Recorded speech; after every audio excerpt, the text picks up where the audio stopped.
Welcome and thank you for attending our first Job Search Support Series webinar, Self-Assessment. I'm Nicole Skalski, a member of your Walden University Career Services Advising Team, and with me is my colleague, Andrea Obricki. This is the first webinar of a four-part series, and today we are focusing on the self-assessment piece of the job search process. In this webinar, you will discover what employers are looking for in job candidates, how to self-assess, and then market your strengths in a way that's attractive to employers. We will share strategies and resources to help you put your best foot forward. And for those of you not familiar with the Walden Career Services Center, we aspire to be a cutting-edge global career center, preparing our learners to navigate career transition over a lifetime. To achieve this vision, we educate, coach, and advise our learners to proactively manage our careers. And again, you will see the two presenters, myself, Nicole Skalski, at the bottom left, and Andrea Obricki, top right.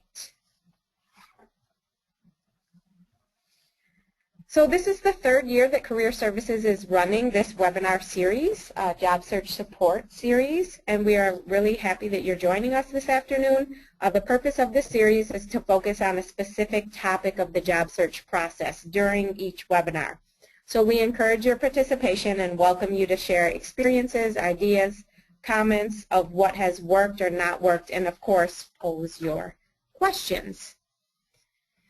And so before you start your job search, you do want to make sure that you give top priority and full attention to your physical and mental health and well-being, especially if you are out of work due to a recent job loss or have been out of work for more than 6 months. According to a recent Gallup poll, 1 in 4 Americans experience depression while unemployed, and some resources for you to take advantage of through Walden University are the Student Assistant Program and guidance resources, along with a mental health screening through Mental Health America. These resources are listed here to take advantage of, and before we dive into our topic, we would like to get some feedback from you, our audience, as to what prompted you to join our self-assessment webinar today. So we are launching the poll question on your screen. Again, please let us know what brought you here today, what prompted you to join our webinar on self-assessment. Are you currently unemployed and looking for a job? Are you employed? So one is unemployed and looking for a job, or employed and seeking other opportunities? Are you concerned about your job security? Are you feeling stuck in your job search and just are seeking out some support from others? So we'll give everyone a moment to cast their vote, their poll, as we will be addressing most of these concerns with the job search process, which many of us have experienced as well here in Career Services. So it looks like almost 80% of you have voted. We'll just give it a few more seconds. And we're going to close it up and post the results. So it looks like the majority of you are currently unemployed and looking for a job. So we're really happy that you're participating in our job search series, webinar series, and hopefully you will continue on with the other 3 parts. And then a large number of you are also employed and looking for a job. So a lot of active job seekers out there. Okay, so happy you joined us, and we will be addressing a lot of these concerns, starting with self-assessment. So our learning objectives for today will be, you'll learn about the benefits of engaging in a self-assessment, which is a very important piece of the job search process, and many job seekers actually skip over this step or overlook it. Discover what skills employers are seeking in job candidates. You'll be able to take part in an activity to help you identify your skills and strengths and learn ways to promote your transferable skills from previous experience. And now I'm going to hand it over to my colleague, Andrea Obricki, and she'll get started by reviewing some of the benefits of a self-assessment.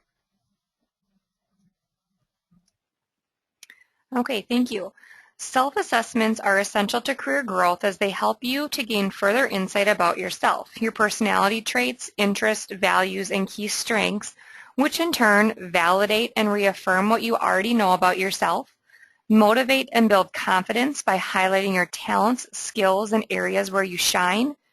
They also empower you to articulate your strengths and your career marketing documents and social media profiles.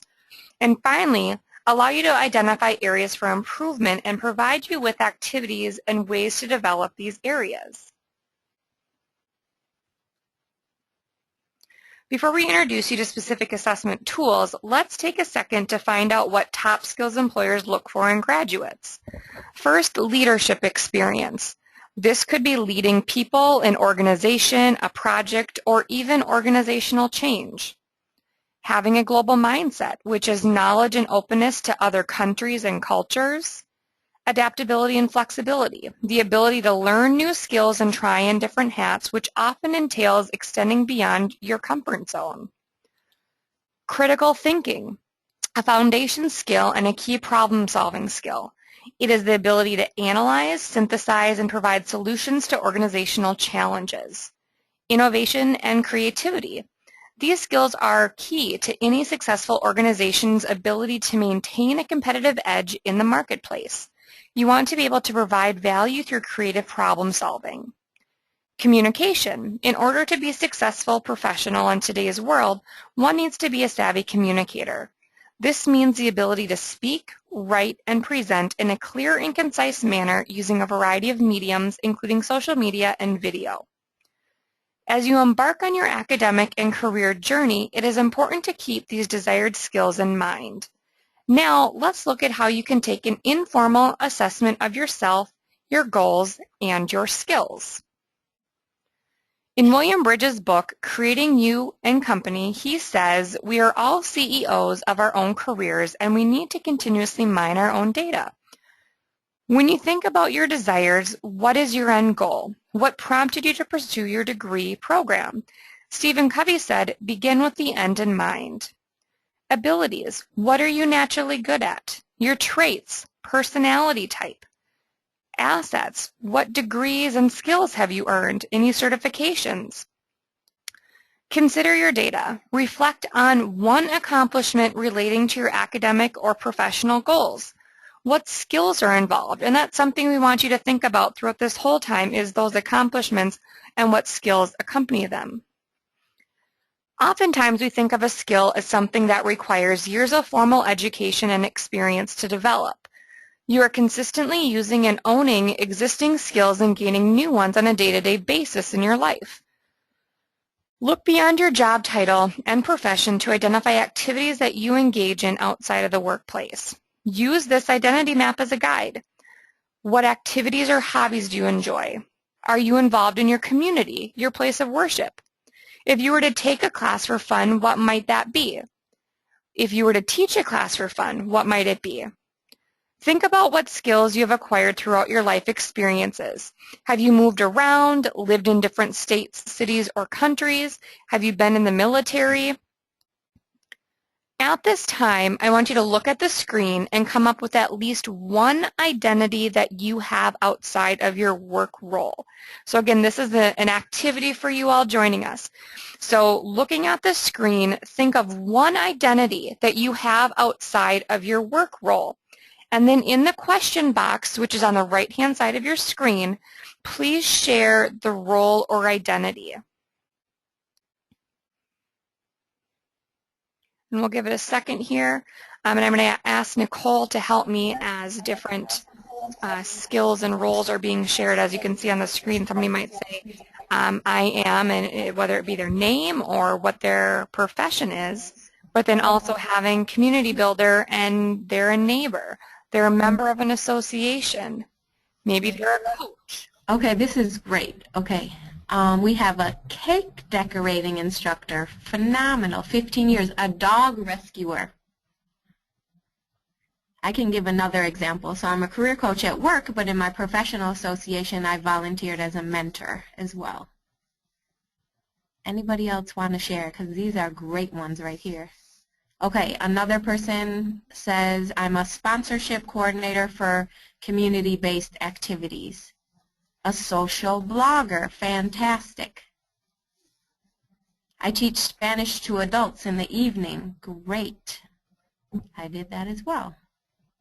So we have social blogger, teach Spanish, reading camp director, dog rescuer, cake decorator, sponsorship coordinator. That is fantastic. Thank you all for sharing, and we'll continue on. I think everyone gets the idea.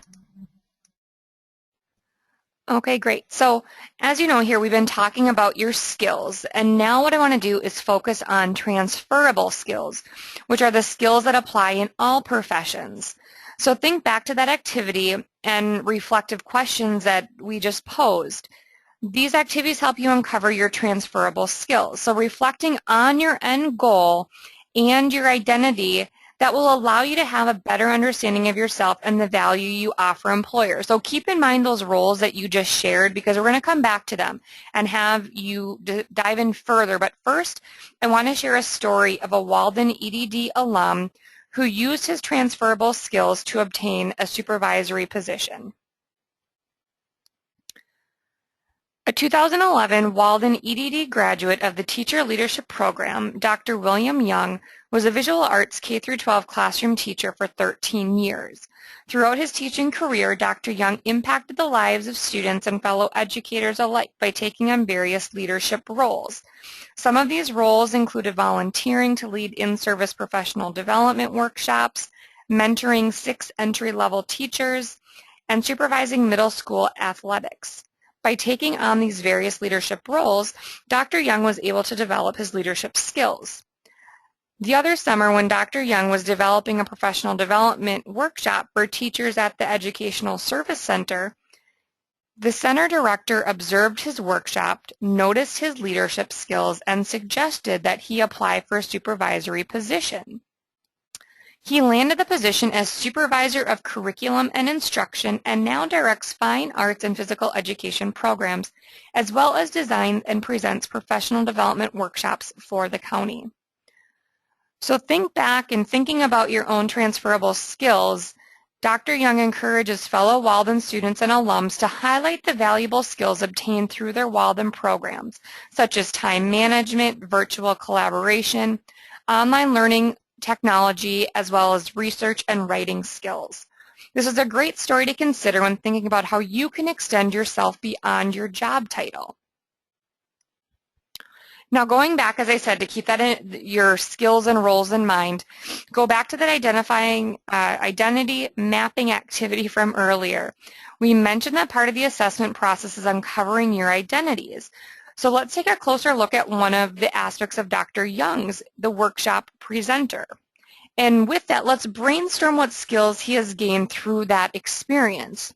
So again, I'm going to open it up to you again at this time using your question box. Please share what skills you think Dr. Young acquired through being a workshop presenter that are transferable. A few that immediately come to my mind are, through being a workshop presenter, is communication, mentoring, and planning. So again, I'm going to turn this over to Nicole and ask her to take a look to see if anybody has anything to share. Okay, great. We already have some coming in, Andrea. One is good communicator and listener. That's a great one. Trainer, technology skills, being focused, time management, fantastic. And notice a lot of these skills you are mentioning, Andrea just went over a few slides ago as skills that are transferable and what employers are looking for. So think about how you all are using these skills as well in your multiple roles. So again, tech skills, being focused, planning, content development, writing, good communication, and speaking, and listener. Fantastic. Thank you all again for sharing.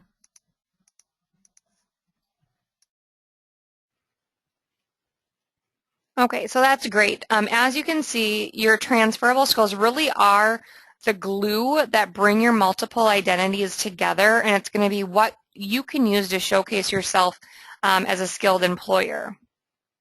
I'm sorry, a skilled employee to employers. So now that we've identified some of these transferable skills, we want to discuss how you can develop and maximize them. Whether or not you are in a leadership role in your current position, there are always ways that you can develop this skill both inside or outside of the workplace. You could offer to lead a team project or chair a committee. This again could be at work in your community or through a professional association. You might also choose to serve on a nonprofit board. Also, consider public speaking. This is an essential skill used by many professionals and is one that almost all professionals can develop. You can improve in this area by joining a local chapter of Toastmasters International, which is the premier professional association for those wishing to improve their public speaking skills. You might also consider opportunities to present in the workplace, in your community, or at a professional conference.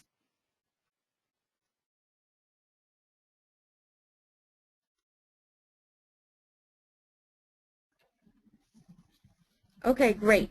If identifying your roles and uncovering your skills was not as easy as you thought, and it's many times hard for us to do it, again, the self-assessment of our own skills.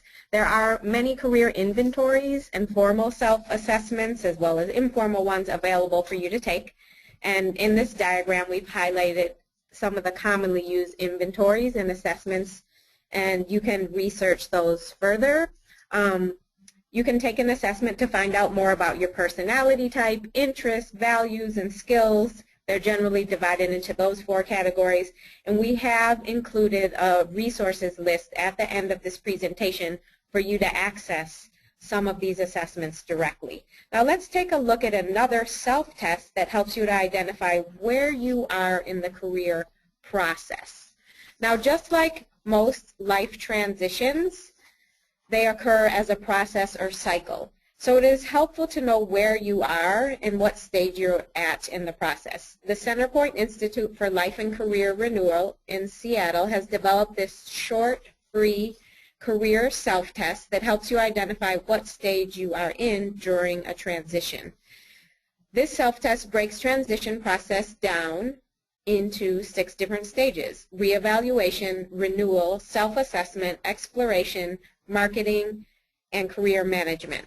And we'll provide you with an explanation of each one. So for example, if you are identified as being in the reevaluation stage, then it will prompt you to ask questions to yourself, such as, are you dissatisfied in considering a change but don't see any sure alternatives? Do you feel trapped? Do you feel caught between wanting more but trying not to lose what you have? So it will prompt you with these questions to ask yourself if it identifies you in one of those stages, and then you kind of can self-validate that, and then it'll help you know where you are in the process and what resources you should be utilizing to take that next step forward. So knowing something has to shift or move forward and what stage you are in is the first step. And the Walden Career Services Center, we actually attended our fall Minnesota Career Development Conference here in Minnesota, and some of us attended this particular session and actually took this assessment ourselves. And we decided to share it with others because it is very helpful and it's very short and free. So the link will be included. It's on the slide and in the resources. Okay, so now we're going to switch gears a bit and talk about the communication and marketing of your skills in the context of your job search. So once you've identified your core skills through self-assessment, you want to market them. So let's go through this list of ways you can communicate and market your skills to employers. So starting with your resume, we definitely recommend that you create a strong branded career profile and core competencies section at the top of your resume, and this will allow you to highlight your strengths and skill sets front and center, really creating a strong first impression for the reader. For your LinkedIn profile, you can utilize that to highlight your strengths and skills in both the headline and the summary sections. Your elevator pitch is very important when introducing yourself to others, especially in face-to-face environments. This is a 30-second introduction and should help you to make a positive and memorable, again, first impression. Your goal is really to intrigue the listener to want to know more about you. And finally, during an interview, you want to tell your story. And the typical opening question that interviewers might ask, tell me about yourself. Think about your elevator pitch, your brand, your strengths, and how you are the best candidate for the position. And just so you all know, we actually have resources, further resources on each of these topics on the Career Center website. Always remember that a job is what you do and not who you are. So when you meet someone new, whether it's at a professional networking event or you're out with friends, a typical icebreaker question might be, what do you do? How many times do you hear that? We all hear it, even like it's Christmas party time, you know, what do you do? So how do you answer that, especially if you're in job transition? Do you find yourself telling people your job title? So your job title, as we found out today, can provide insight on what you do from 9 to 5 or whatever your work hours might be, but it's really not the full picture. It's not all encompassing of who you are and what you do, big picture. So also, of course, think about your Walden degree and how you're making a difference in that way and how you're changing and evolving. So as it says here on the slide, a challenging and fun exercise would be to make a list of who you are without any role or title attached to it. So it's really harder than it sounds. So our example for Andrea and I were career advisors. So we want to step away from that title and break it down. What do we really do? What is our mission? Will we help others? I listen to career goals. I try to connect them with resources available for self-exploration, like we're engaging in this webinar today. And this is just one of my roles in life. As you discovered today, your identity is much more than that. And at this time, we're going to open it up for questions.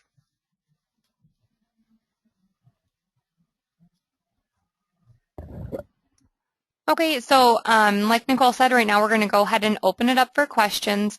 So using that question box, anything that you have, self-assessment, we talked about transferable skills, maybe thinking about what your identity is, what your next step might be.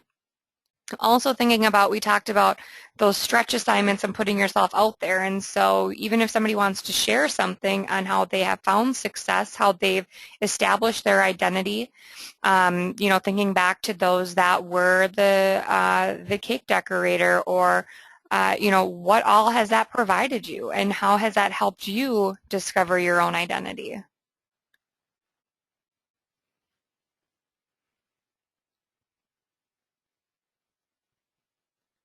Okay, so we're going to give it a second while people are typing.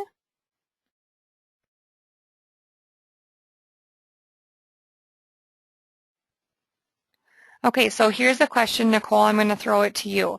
Somebody is mentioning that they're new to their field and wanting to find out, identify what those transferable skills are, or just gain experience in a new field. How would you recommend that they go about gaining those transferable skills or new skills in a field?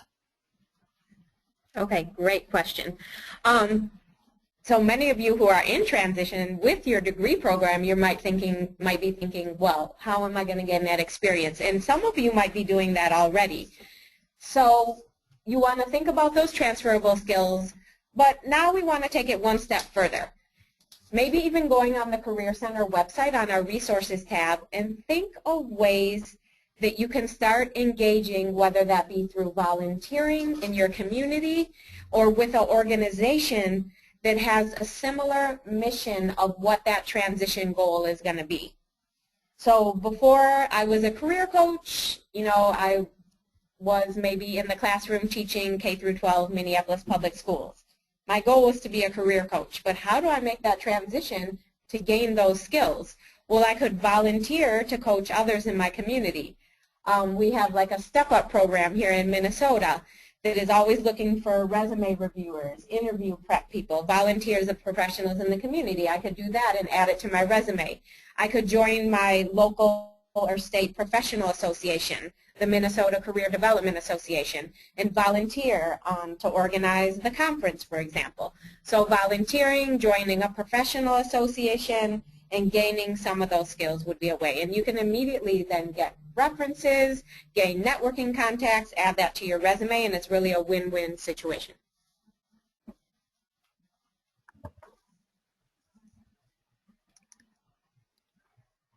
Okay, great.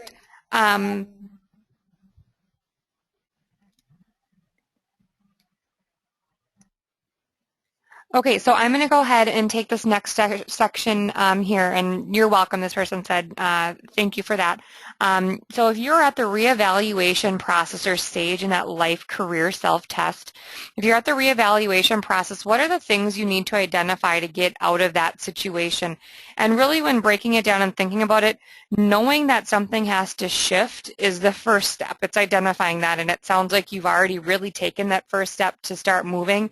And then it transitions quickly into the renewal piece where you're seeking a new vision of what's going to come next. It's being active, and just like Nicole was talking about, all those next steps, ways you can start to gain skills, get to know people. It all comes down to networking, and developing that is really going to help push you forward. And it goes back to thinking about what your elevator pitch is, or your speech when you're introducing yourself.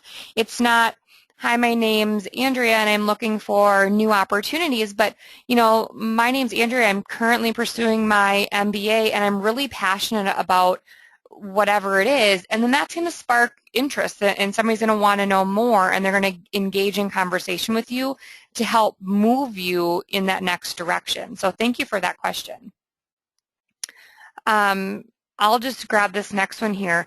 Do you think it's necessary to list all of your professional organizations or selected ones on your resume? So on your resume, as we're talking right now about being involved and gaining those skills, it's really up to you on the space that you have available, as in addition to the timeliness or how recent they are. Obviously, you're going to want to list what's most recent and relevant first. If you have room to show that you've just been an involved person in all of your career past, I would absolutely do that. But again, keeping it relevant. If it's going to go too far into the past, you're running out of room, and you can't justify it, then that might be a reason to take it off. But that's a decision that you can make. Okay, so I'm going to turn it over to Nicole for the next question here. Okay, Andrea, someone says, you know, you've listed a bunch of these different types of assessments, and some of them focus on personality, some of them focus on interests, values, skills, and then this career life transition one. How would I know which assessment is best for me to take?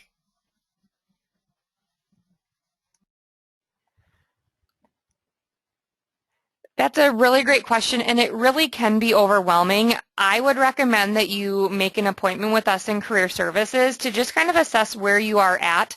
I would recommend taking the ones that are at no cost to you first to get started, to see if that can provide you some direction and insight, and then we can help you explore the ones that might have more time and dedication to them.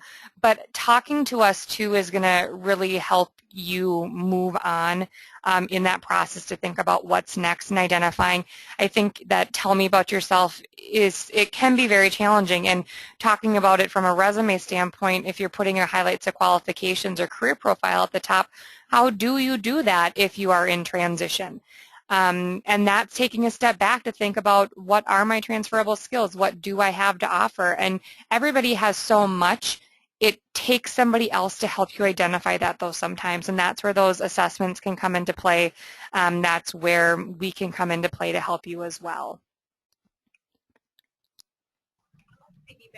I'll piggyback on that a little bit. So that's great what Andrea said, and I was just thinking about the question myself. So I feel like many of you who are at the master's and doctoral degree, especially those in psychology, you're probably familiar with the Myers-Briggs test. You might already know, your personality type, what types of environments you want to work in. You even know with your degree program, I want to transition into this, X, Y, and Z, but I'm really not sure on the steps. So I feel like today we're really focusing on the skills piece. So on the assessment resources, which we'll actually have in the next few slides, and it will be on the archive on our website, maybe honing in on the skill scan one, because we offer that through Walden, so we can walk you through that. And then, of course, the career life test. I think it is really helpful to know where you are in what stage in the process. And even me taking it at the conference, it kind of opened my eyes on, like, wow, you really have to recognize and validate what stage you're in before you can go on to that next step. So thank you for those questions. Okay, so at this time I'm not seeing that any additional questions are coming in, so I do want to just move forward then and to go over some of these resources. So as Nicole just mentioned, we did review some assessment tools, and here are the links if you want to explore further. Some more additional resources that we referenced and use that you might want to explore and look into. And finally, before we end our presentation, we remind you to use and utilize the resources that we have available for you on our website, which can be accessed through your portal or by going directly to careercenter.waldenu.edu. And we also ask that you stay in contact with us by joining Walden Career Services on LinkedIn. Follow us on Twitter and Facebook, and we're new to Facebook, but we're gaining momentum, and we hope that you like us there to stay up to date on all of our webinars and offerings, and you can post questions, and we post thought-provoking questions, and even share a little bit about what's going on around here. And then view career webinars on our YouTube channel and read student success stories on our blog. As we wrap up the webinar, we would like to leave you with this thought as you move through the job search process, your Walden program, and your career. It's not your environment, it is you, the quality of your mind, the integrity of your soul, the determination of your will that will decide your future and shape your life.